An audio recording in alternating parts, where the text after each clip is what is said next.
రేవంత్ రెడ్డిలు రాజకీయాల కోసం వాడుకుంటున్నారని బీజేపీ జాతీయ అధ్యక్షురాలు ఎంపీ డీకే అరుణ విమర్శించారు. పాలమూరు ప్రాంతానికి నీళ్లు ఇవ్వాలనే చిత్తశుద్ధి ఇద్దరికీ లేదని, పవర్ పాయింట్ ప్రెజెంటేషన్లతో ఒకరిపై ఒకరు నెపం మెట్టుకునే ప్రయత్నం తప్ప ఏం లేదన్నారు.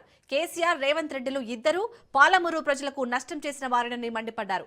జూరాల నుంచి నీళ్లు తీసుకోవాలని ఉన్న మొదటి డీపీఆర్ ప్రకారం తీసుకోవాలని అనేకసార్లు చెప్పడం జరిగిందని, పాలమూరు రైతులతో ఆటలాడుతున్నారని ఎంపీ డీకే అరుణ ఆరోపించారు.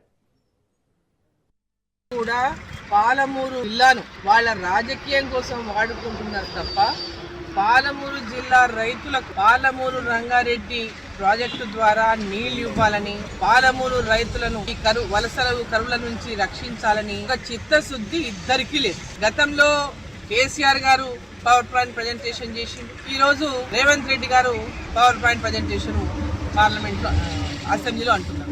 ఒకరి మీద ఒకరు వాళ్ళు ఆడిపోసుకొని రాజకీయం చేసి ఏ విధంగా ఒకరి మీద ఒకరు తప్పించుకునేటటువంటి ప్రయత్నమే చేస్తున్నారు తప్ప 2 ఏళ్ళైంది కాంగ్రెస్ చేయలేదని ఆయన, 10 ఏళ్ళ నుండి వాళ్ళు చేయలేదని ముఖ్యమంత్రి. ఇద్దరు కూడా పాలమూరు జిల్లాకు నష్టం చేసినటువంటి వ్యక్తులే.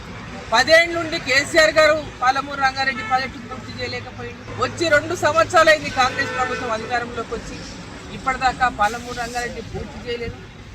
పాలమూరు రంగారెడ్డి కాదు, జూరాల ప్రాజెక్టు మొట్టమొదట ఏ డిజైన్ ఉండిందో, ఏ అప్రోచ్ ఉండినో జూరాలకి వెళ్ళి నీళ్లు తీసుకోవాలని, ఆ అప్రోచ్ చేస్తేనే పాలమూరు జిల్లాకు మేలు జరుగుతుందని పదే చెప్పిన దాని గురించి ఇప్పటిదాకా ముఖ్యమంత్రి గారు ఆలోచన చేయలేదు. పాలమూరు రంగారెడ్డి అని చెప్పి సెంటిమెంట్లకు రాజకీయానికి వాడుకుంటున్నారు తప్ప పాలమూరు జిల్లా రైతాంగానికి న్యాయం చేయాలనేటటువంటి చిత్తశుద్ధి రాష్ట్ర ముఖ్యమంత్రి రేవంత్ రెడ్డి గారికి లేదు, మాజీ ముఖ్యమంత్రి కేసీఆర్ గారికి లేదు. పాలమూరు జిల్లా రైతులతో వీళ్ళు అసలు ఆట ఆడుకుంటున్నారు. ఇద్దరు కూడా పాలమూరు